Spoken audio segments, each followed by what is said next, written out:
আসসালামু আলাইকুম দর্শক, আমন্ত্রণ জানাচ্ছি চ্যানেল আই সংবাদে। পুরো সংবাদ জুড়ে আপনাদের সাথে আছি আমি মৃত্তিকা মুস্তাফা। বিস্তারিত সংবাদের শুরুতেই জানিয়ে দিচ্ছি ফ্রেশ আটা ময়দা সুজি সংবাদ শিরোনামগুলো। উৎসবমুখর পরিবেশে ৬.৫ বছর পর ডাকসু ও হল সংসদ নির্বাচনে ভোট গ্রহণ, কেন্দ্রে কেন্দ্রে ভোটারদের স্বতঃস্ফূর্ত উপস্থিতি। সিল দেওয়া ব্যালট পেপার বিতরণ সহ ডাকসু নির্বাচনে অনিয়মের অভিযোগ, নতুন নেতৃত্বের কাছে শিক্ষার্থীদের অধিকার নিশ্চিতে কার্যকর ভূমিকার প্রত্যাশা। দুর্নীতি নির্মূলের দাবিতে কারফিউ উপেক্ষা করে নেপালে আজও বিক্ষোভ, মন্ত্রী ও ক্ষমতাসীন দলের শীর্ষ নেতাদের বাড়িতে আগুন।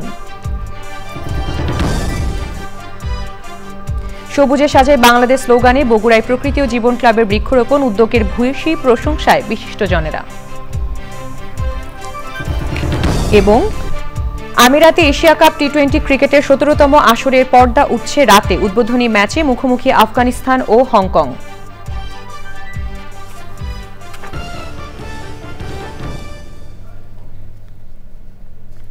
দর্শক, সংবাদ শিরোনামগুলো জানাচ্ছিলাম। এখনকার সংবাদ আয়োজন একই সঙ্গে চ্যানেল আর ইউটিউব চ্যানেল এবং চ্যানেল আর ওটিটি প্ল্যাটফর্ম আই স্ক্রিনে লাইভ স্ট্রিম হচ্ছে। যাচ্ছে বিস্তারিত সংবাদে। এবং প্রথমেই ডাকসু নির্বাচন 2025।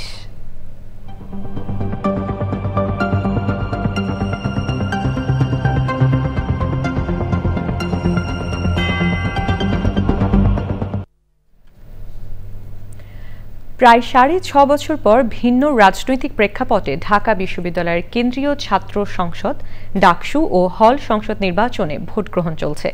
আনন্দমুখর পরিবেশে ভোট গ্রহণ শুরু হয় সকাল ৮টায় এবং চলবে বিকেল ৪টা পর্যন্ত। ডাকসু নির্বাচন ঘিরে ঢাকা বিশ্ববিদ্যালয় এলাকায় নেওয়া হয়েছে কড়া নিরাপত্তা ব্যবস্থা। নির্বাচনের খবর জানতে যাচ্ছি লায়লা নওশিনের কাছে, তিনি সিনেট ভবনে আছেন। নওশিন, ডাকসু ও হল সংসদ নির্বাচনের ভোট গ্রহণ শেষ হতে তো আরো ২ ঘন্টা বাকি, এখন ভোটার উপস্থিতি এবং ভোটের পরিবেশ কেমন দেখছেন? মৃত্তিকা, সিনেট ভবনে এই মুহূর্তে যে ভেতরে আছি, এই সিনেট ভবনে স্যার এফ রহমান, মহসিন হল এবং বিজয় ৭১ হল, এই ৩টি হলের প্রায় ৪,৫০০ শিক্ষার্থী কিন্তু সিনেট ভবনে ভোটদান করছে এবং এখন পর্যন্ত প্রায় ৬৫% ভোট এই সিনেট ভবনে কাস্ট হয়েছে বলে আমরা জানতে পেরেছি। এবং সিনেট ভবনের বাইরে কিন্তু আমরা সকাল ৭টার সময় সিনেট ভবনে এসেছি এবং সেই সকাল ৭টা থেকেই কিন্তু সিনেট ভবনে আমরা ভোটারদের উপস্থিতি দেখেছি এবং তারপর থেকে কিন্তু এখনও সিনেটের ভবনের বাইরে শিক্ষার্থীদের দীর্ঘ লাইন রয়েছে এবং এক একটা ভোট দিতে যেহেতু দীর্ঘ সময় লাগছে, প্রায় ৮ থেকে ১০ মিনিট, এজন্য ভোটদান প্রক্রিয়া কিন্তু ধীরগতি। আগেই বলেছি যে ডাকসু নির্বাচনে ডাকসুর যে কেন্দ্রীয় যে সংসদ, সেই কেন্দ্রীয় সংসদে 5টি ব্যালট এবং হল সংসদে 1টি ব্যালট, মোট 6টি ব্যালটে কিন্তু শিক্ষার্থীরা ভোটদান করছে। এই 6টি ব্যালটে ওএমআর শিট, সেই ওএমআর শিটে পছন্দের প্রার্থীকে অর্থাৎ 41টি কিন্তু মোট পদে তাদেরকে ভোট প্রদান করতে হচ্ছে এবং 41টি পদে ভোট দিতে দীর্ঘ একটা সময় লাগে। সেজন্য 10 থেকে প্রায় 12 মিনিটের মতো করে সময় লাগছে শিক্ষার্থীদের।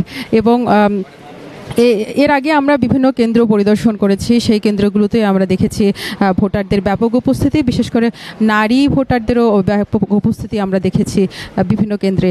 এবং প্রত্যেকেই কিন্তু ভোটাররা জানিয়েছে যে তারা জাতীয় নির্বাচনে এখন পর্যন্ত ভোট দেয়নি কেউ, তার আগে ডাকসু নির্বাচনে ভোট দিতে পেরে তারা আসলে বেশ উচ্ছ্বসিত। এবং কিছু কিছু কেন্দ্রে থেকে আমরা কিছু অনিয়মের খবরও পেয়েছি। টিএসসি কেন্দ্রে খবর আমরা পেয়েছিলাম সেখানে একটা ব্যালট পেপারে আগে থেকেই কিছু অংশ পূরণ করা ছিল, এমন একটা অভিযোগ আমরা পেয়েছিলাম। আমরা রিটার্নিং অফিসারের সাথে কথা বলেছি, তিনি বলেছেন এটি একটি বিচ্ছিন্ন ঘটনা, সেটার বিপক্ষে ব্যবস্থা হয়েছে। এবং কার্জন হলের একটি ঘটনা আমরা দেখেছি, সেই কার্জন হলের ঘটনায় সেখানে একজন রিটার্নিং কর্মকর্তাকে ওখান থেকে বহিষ্কার করা হয়েছে হল থেকে। এই একটা পরিস্থিতি। তবে সাধারণ শিক্ষার্থীরা আসলে বেশ উৎসবমুখর পরিবেশে ভোট দিচ্ছে এবং প্রতিটি ভোট কেন্দ্রের যে বুথগুলো আছে সেই বুথগুলোতে ব্যালট বাক্স রয়েছে। ব্যালট বাক্সে এখানে আমরা দেখতে পাচ্ছি যে হল সংসদের জন্য আলাদা ব্যালট বাক্স এবং কেন্দ্রীয় সংসদ অর্থাৎ ডাকসুর জন্য আলাদা ব্যালট বাক্স রাখা হয়েছে। বিকেল 4টা পর্যন্ত ভোট গ্রহণ চলবে। সিনেট ভবনে এখন পর্যন্ত 65% ভোট কাস্ট হয়েছে। এখানকার কর্মকর্তারা বলছেন যে 85% পর্যন্ত ভোট কাস্ট হওয়ার তারা আশা করছেন সিনেট ভবনে। মৃত্তিকা, ধন্যবাদ আপনাকে। দর্শক, এই মুহূর্তে ঢাকা বিশ্ববিদ্যালয়ের টিএসসিতে আছেন মিথিলা নাজনীন, যাচ্ছি তার কাছে। মিথিলা, ডাকসু নির্বাচন ঘিরে টিএসসিতে ভোটার উপস্থিতি কেমন এবং সার্বিক পরিস্থিতি কেমন দেখছেন? মৃত্তিকা, টিএসসি কেন্দ্রে এখন আমরা যেটা দেখছি এটি মূলত রোকেয়া হলের যে শিক্ষার্থী 5600-এরও বেশি শিক্ষার্থী ভোট কেন্দ্র টিএসসি, এবং এই ভোট কেন্দ্রে এখন কিন্তু আসলে ভোটের পরিবেশটা আমরা দেখছি না। যেমনটা আমরা দেখেছি সকাল 8টা থেকে নিরবিচ্ছিন্নভাবে শুরু হওয়া ভোটটি, যেটি 11:30 পর্যন্ত চলেছে, এবং তারপর পরে আমরা যে জিনিসটি দেখছি টিএসসিতে শুধুমাত্র বিভিন্ন দলের বিভিন্ন প্যানেলের প্রার্থীদের অভিযোগ এবং পাল্টা অভিযোগ। প্রথমত অভিযোগ নিয়ে আসে বৈষম্য বিরোধী শিক্ষার্থী সংসদের ভিপি আব্দুল কাদের এবং আবু বাকের মজুমদার। তাদের অভিযোগ হলো ছাত্র দলের বিরুদ্ধে। তারা বলছে যে ছাত্র দলকে প্রশাসন নানাভাবে পৃষ্ঠপোষকতা করছে এবং নির্বাচন কমিশন ছাত্র দলের এজেন্ডা বাস্তবায়নের চেষ্টা করছে, এই কথাগুলো বলছে। এবং এর পরপরই আমরা দেখেছি ছাত্র দলের এই অভিযোগের পরপরই এখানে কিন্তু ছাত্র দলের বিরুদ্ধে যখন এই অভিযোগ করেছে, তারপরে ছাত্র দলের ভিপি প্রার্থী আবিদুর রহমান খান তিনি কথা বলেছেন এবং তিনি বলেছেন যে অভিযোগটি পুরোটাই ভিত্তিহীন, এবং তিনি বলেছেন যে তিনি এবার পাল্টা অভিযোগ এনেছেন শিবিরের নামে।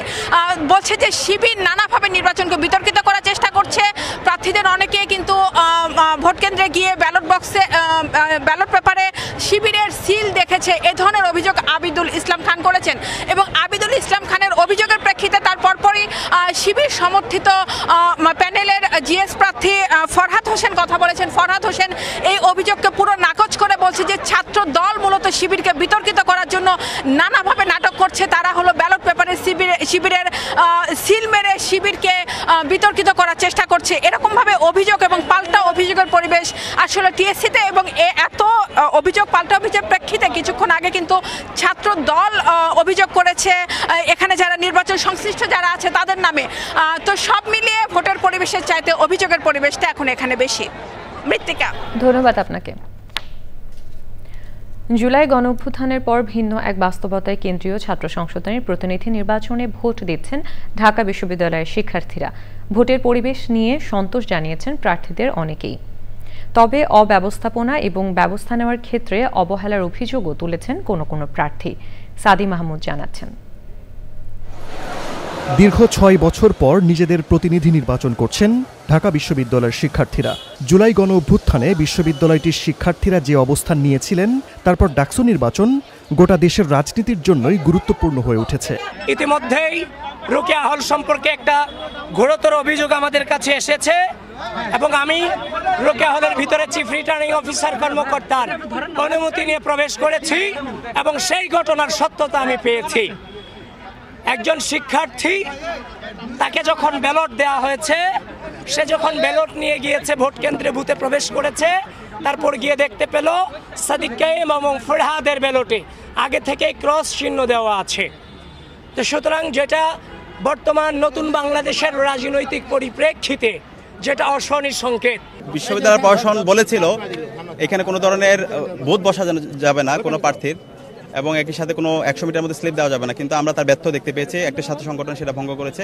আমরা অনুরোধ করব এখানে আমরা যারা প্রার্থীরা আছি সবাই যেন দায়িত্বশীল আচরণ করি। যে আচরণবিধি দেওয়া হয়েছে সেই আচরণবিধি অনুযায়ী আমরা ভোটের জন্য সুস্থ একটা পরিবেশ এনশিওর করি। আর ঢাকা বিশ্ববিদ্যালয়ে ছাত্র সংসদ নির্বাচনের ভিতর দিয়ে তরুণ প্রজন্মের ভিতরে যে একটা গণতান্ত্রিক মূল্যবোধ, সেই মূল্যবোধের কিন্তু একটা আমরা শিক্ষা বা মূল্যবোধের লালন হিসেবে আমরা এটাকে নিচ্ছি এবং সমগ্র বাংলাদেশকে আমরা একটা বার্তা দিতে চাচ্ছি।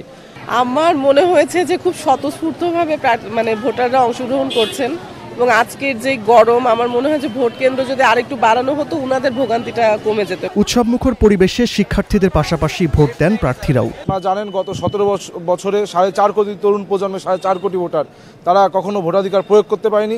যেহেতু সেই তরুণ প্রজন্মের একটি বড় সংখ্যক ভোটারদের প্রতিনিধিত্ব করে ঢাকা বিশ্ববিদ্যালয়ের শিক্ষার্থীরা, সুতরাং আপনাদের অবশ্যই আজকের যে ভোটাধিকার প্রয়োগ এটি অত্যন্ত গুরুত্বপূর্ণ। বিএনপিপন্থী শিক্ষক এবং কর্মকর্তা যারা আছেন তাদের কাছ থেকে চমৎকার নাটক মঞ্চ লক্ষ্য করছি, এটা খুবই দুঃখজনক এবং বিশ্ববিদ্যালয় প্রশাসন এই জায়গায় নীরব ভূমিকা রাখছে। ভোটদানের ক্ষেত্রটা যথেষ্ট সুন্দর, কিছু ক্ষেত্রে সামান্য কিছু ত্রুটি আছে, সেগুলোকে আমি ত্রুটি হিসাবেই বলবো। এখন পর্যন্ত যা যা চলতেছে ক্যাম্পাসে আমরা বলবো যে একটা সুষ্ঠু ভোটদানের পরিবেশ বিরাজ করতেছে। ভোট উৎসবে যোগ দিতে ভোটারদের প্রতি আহ্বান জানান তারা। ভোট নিয়ে প্রশাসনের পক্ষপাতিত্বের অভিযোগ তুলেছেন বেশিরভাগ প্রার্থী।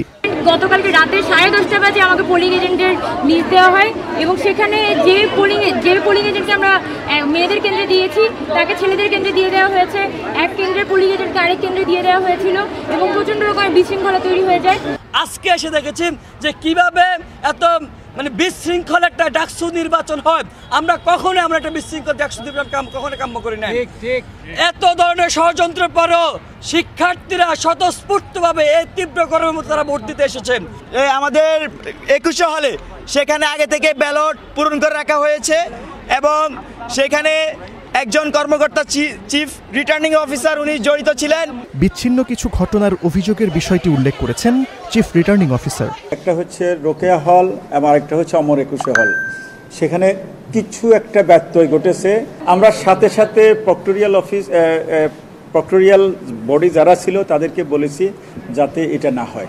বিশ্ববিদ্যালয় প্রশাসন নির্বাচনকে অবাধ, সুষ্ঠু ও নিরপেক্ষ করতে বদ্ধপরিকর বলেও উল্লেখ করেন চিফ রিটার্নিং অফিসার। সাদি মাহমুদ, চ্যানেল আই, ঢাকা। ভোটারদের স্বতঃস্ফূর্ত অংশগ্রহণে চলছে ডাকসু ও হল সংসদ নির্বাচনে ভোট গ্রহণ। গণতান্ত্রিক পরিবেশে ভোট দিতে পেরে উচ্ছ্বসিত শিক্ষার্থীরা। তাদের আশা বিজয়ীরা কাজ করবেন শিক্ষার্থীদের সত্যিকারের কল্যাণে এবং গুরুত্ব পাবে সবার মতামত। বেশিরভাগ শিক্ষার্থী প্রথমবার ভোট দিচ্ছেন। ব্রেইল পদ্ধতিতে ভোট দিচ্ছেন দৃষ্টি প্রতিবন্ধীরা। রিয়াজ ইসলামের রিপোর্ট।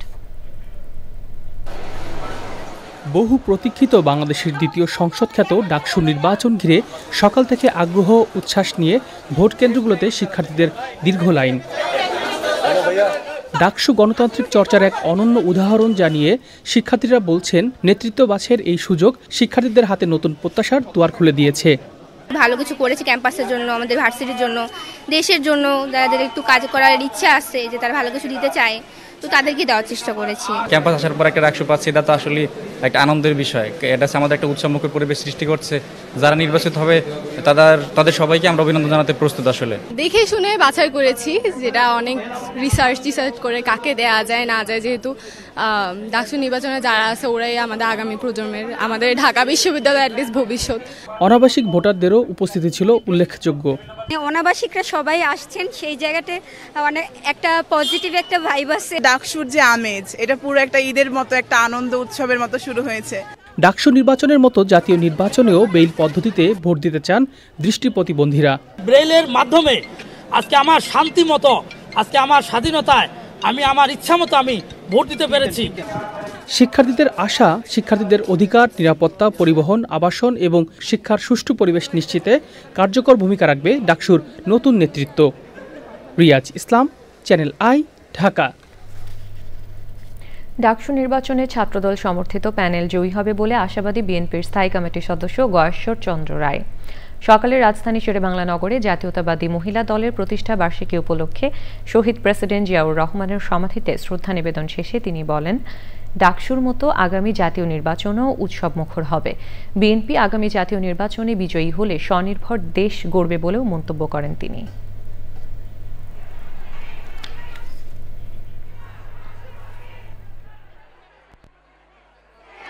আমরা বিশ্বাস করি এখানে সবাই শিক্ষিত ছিল, সচেতন ছিল। এই নির্বাচন নিয়ে নির্বাচন দায়িত্ব আছে, তারা নয়-ছয় করার সাথে। এবারে অন্যান্য সংবাদ। রাজশাহী বিশ্ববিদ্যালয় কেন্দ্রীয় ছাত্র সংসদ রাকসু, হল সংসদ ও সিনেট ছাত্র প্রতিনিধি নির্বাচনের মনোনয়নপত্র যাচাই বাছাইয়ের সময়সীমা শেষ হচ্ছে আজ। নির্বাচন কমিশন জানিয়েছে, প্রার্থী যাচাই বাছাই শেষে বুধবার প্রাথমিক তালিকা প্রকাশ করা হবে। ওই দিন কোন পদে কে এবং নারী কতজন এইসব বিষয়ে বিস্তারিত জানা যাবে। নির্বাচন কমিশন আরও জানিয়েছে, রাকসুর 23টি পদের বিপরীতে 260 জন, সিনেট ছাত্র প্রতিনিধি নির্বাচনের 5টি পদে 62 জন এবং প্রতিটি হল সংসদ নির্বাচনে 15টি পদে মোট 17টি হলে 603 জন প্রার্থী মনোনয়নপত্র জমা দিয়েছেন। রাকসুর 260 জন মনোনয়নপত্র জমা দেওয়া পদপ্রার্থীর মধ্যে সহসভাপতি ভিপি পদে 20 জন, সাধারণ সম্পাদক জিএস পদে 15 জন ও সহ সাধারণ সম্পাদক এজিএস পদে 16 জন রয়েছেন। নির্বাচন ঘিরে সোমবার পর্যন্ত 4টি প্যানেল ঘোষণা করা হয়েছে। সামাজিক যোগাযোগ মাধ্যমের ওপর নিষেধাজ্ঞা প্রত্যাহারের পরও নেপালে বিক্ষোভ চলছে। জেনজি রেভলিউশন নামে তরুণদের ওই বিক্ষোভে সমর্থন দিচ্ছেন সর্বস্তরের মানুষ। নেপালের রাজধানী কাঠমান্ডু ও অন্যান্য জেলার রাজনৈতিক নেতা মন্ত্রীদের বাড়িতে হামলা, ভাঙচুর ও আগুন দিয়েছেন বিক্ষোভকারীরা।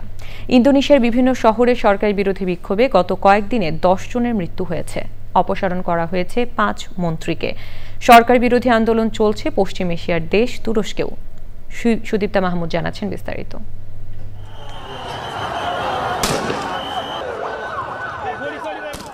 নেপাল সরকারের দুর্নীতির বিরুদ্ধে জেনজি রেভলিউশন নামের বিক্ষোভ চলাকালে সাধারণ নেপালিদের মানবেতর জীবনযাপনের বিপরীতে রাজনীতিবিদদের সন্তানদের বিলাসী জীবনযাত্রার ভিডিও সামাজিক যোগাযোগ মাধ্যমে ছড়িয়ে পড়ে। এতে তীব্র আকার ধারণ করে আন্দোলন। সোমবার পুলিশের ব্যারিকেড ভেঙে পার্লামেন্টের সংরক্ষিত এলাকায় প্রবেশ করে বিক্ষোভকারীরা। বিক্ষোভের মুখে নেপালের স্বরাষ্ট্রমন্ত্রী রমেশ লেখক পদত্যাগ করেছেন। রাজধানী কাঠমান্ডু সহ বেশ কয়েকটি শহরে কারফিউ চলছে। জেন জিদের আন্দোলন প্রত্যাহারের অনুরোধ জানিয়েছে নেপাল সরকার।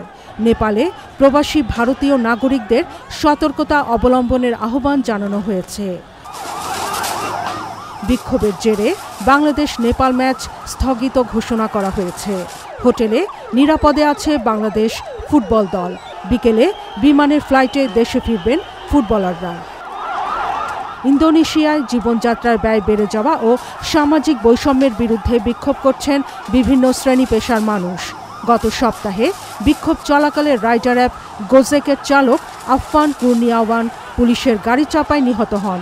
এরপর জনরোষ তীব্র আকার ধারণ করে। দেশটির অর্থমন্ত্রী সহ 5 মন্ত্রীকে অপসারণ করা হয়েছে। তুরস্কে ছাত্র জনতার সঙ্গে পুলিশ ও আইনশৃঙ্খলা বাহিনীর সদস্যদের মধ্যে ব্যাপক সংঘর্ষে আঙ্কারা ও ইস্তাম্বুল চলছে। অবিলম্বে ইস্তাম্বুলের মেয়র এক্রেম ইমামুলের পদত্যাগ দাবি করেছেন সাধারণ মানুষ। Sudipta Mahmud, channel I. পাবনা 1 সংসদীয় আসন পুনর্বহালের দাবিতে নির্বাচন কমিশনের সামনে বিক্ষোভ করেছেন বেড়া উপজেলাবাসী। বেলা 11:30টায় আগারগাঁওয়ের নির্বাচন ভবনের সামনে নিজেদের দাবি জানিয়ে স্লোগান দিতে থাকেন তারা জানান, অন্যায়ভাবে পাবনা 1 আসনকে ভাগ করা হয়েছে। বেড়া উপজেলাকে আলাদা করে পাবনা 2 আসনের সাথে যুক্ত করা হয়েছে। তবে বেড়া উপজেলার জনগণ ব্যবসা বাণিজ্য সহ নানা কারণে সাথিয়ার সাথে সম্পৃক্ত। জামায়াতকে সুবিধা দিতেই শুধু সাথিয়াকে নিয়ে পাবনা 1 আসন করার অভিযোগ করেন বিক্ষোভকারীরা।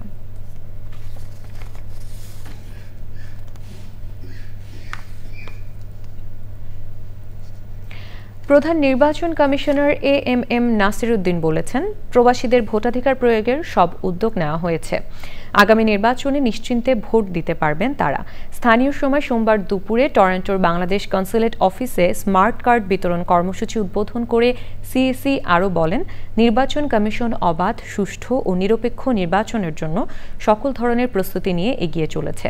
তিনি বলেন, আসন্ন জাতীয় নির্বাচনে বাংলাদেশ সেনাবাহিনী স্ট্রাইকিং ফোর্স হিসেবে নয়, আইনশৃঙ্খলা রক্ষাকারী বাহিনীর সদস্য হিসেবে টিমে যুক্ত থাকবে। অনুষ্ঠানে সভাপতিত্ব করেন টরন্টোতে নিযুক্ত কনসাল জেনারেল মোহাম্মদ ফারুক হোসেন।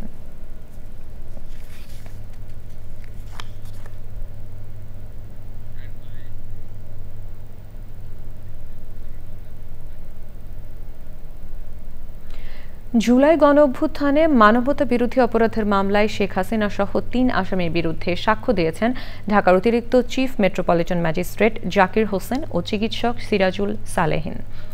এর আগে এসআই আশরাফুল ইসলামকে জেরা করেন স্টেট ডিফেন্স আইনজীবী। আরও 4 জন সাক্ষ্য দেবেন বলে জানিয়েছে প্রসিকিউশন।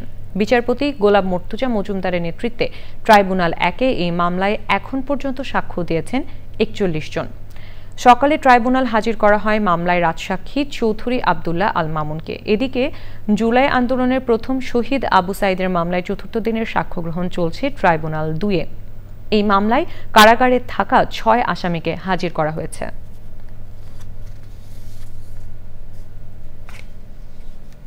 সবুজে সাজে বাংলাদেশ স্লোগানে বগুড়ার প্রকৃতি ও পরিবেশের উন্নয়নে বৃক্ষরোপণ করেছে প্রকৃতি ও জীবন ক্লাব।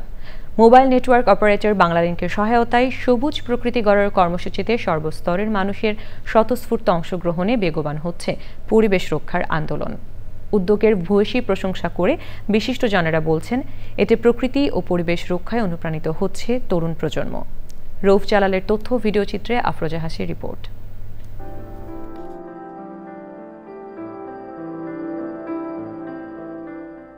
প্রকৃতি বিনাশী উন্নয়ন ও অগ্রযাত্রায় মানব সভ্যতা যখন হুমকিতে, তখন বিশ্বজুড়েই সবুজায়নে গুরুত্বারোপ।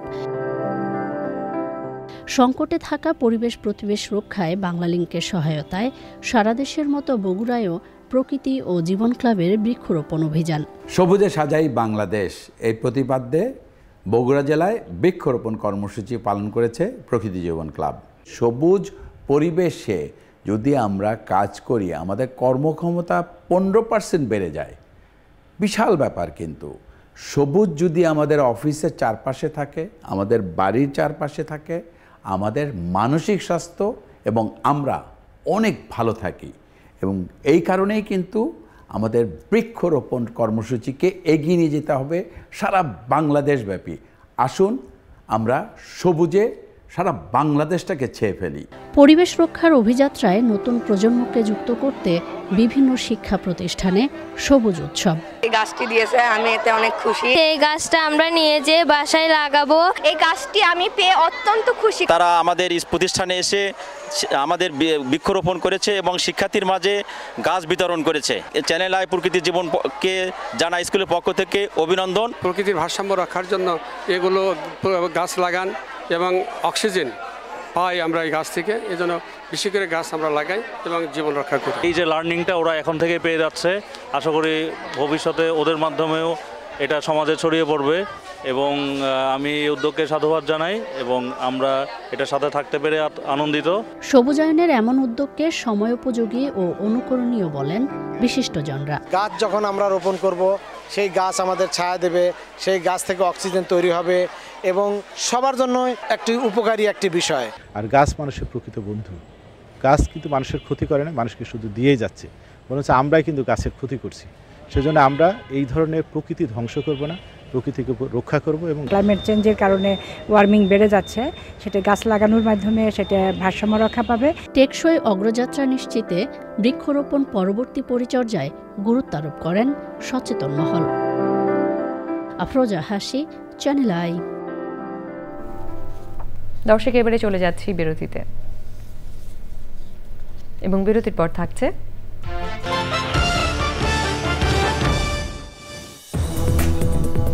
দর্শক ফিরে এলাম বিরতির পর এবং প্রথমে নিটোল টাটার কৃষি সংবাদ।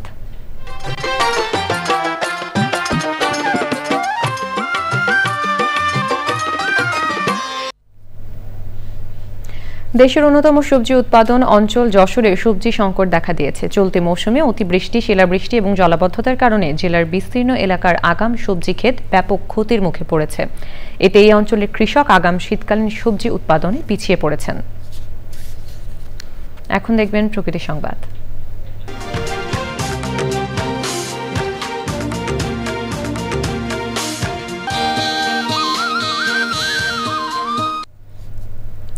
দেশে প্রথমবারের মতো বর্জ্যের বিনিময়ে স্বাস্থ্যসেবা নামে পরিবেশ বান্ধব কর্মসূচি চালু করেছে চট্টগ্রাম সিটি কর্পোরেশন।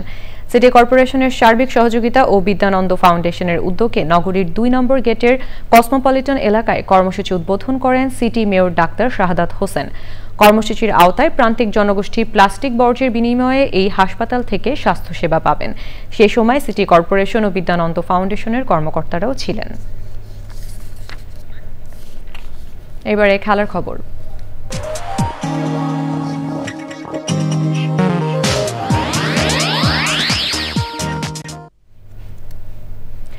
আলাদা আলাদা ম্যাচে মাঠে নামছে ল্যাটিন দুই ফুটবল পরাশক্তি আর্জেন্টিনা ও ব্রাজিল। বিশ্বকাপ বাছাইয়ের ম্যাচে লিওনেল স্কালোনির শিষ্যরা খেলবেন ইকুয়েডরের বিপক্ষে, অন্যদিকে ব্রাজিলের প্রতিপক্ষ বলিভিয়া। সবশেষে ফ্রেশ আটা ময়দা সুজি সংবাদ শিরোনামগুলো জানিয়ে দিচ্ছি আরও একবার। উৎসবমুখর পরিবেশে 6.5 বছর পর ডাকসু ও হল সংসদ নির্বাচনে ভোট গ্রহণ, কেন্দ্রে কেন্দ্রে ভোটারদের স্বতঃস্ফূর্ত উপস্থিতি। সিল দেওয়া ব্যালট পেপার বিতরণ সহ ডাকসু নির্বাচনে অনিয়মের অভিযোগ, নতুন নেতৃত্বের কাছে শিক্ষার্থীদের অধিকার নিশ্চিতে কার্যকর ভূমিকার প্রত্যাশা। দুর্নীতি নির্মূলের দাবিতে কারফিউ উপেক্ষা করে নেপালে আজও বিক্ষোভ, মন্ত্রী ও ক্ষমতাসীন দলের শীর্ষ নেতাদের বাড়িতে আগুন। সবুজে সাজায় বাংলাদেশ স্লোগানে বগুড়ায় প্রকৃতি ও জীবন ক্লাবের বৃক্ষরোপণ, উদ্যোগের ভূয়সী প্রশংসায় বিশিষ্টজনেরা।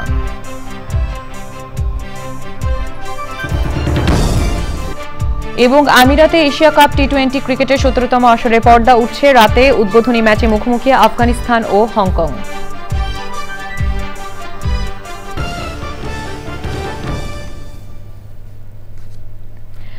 দর্শক, এই ছিল এখনকার সংবাদ। সবাইকে সাথে থাকার জন্য ধন্যবাদ।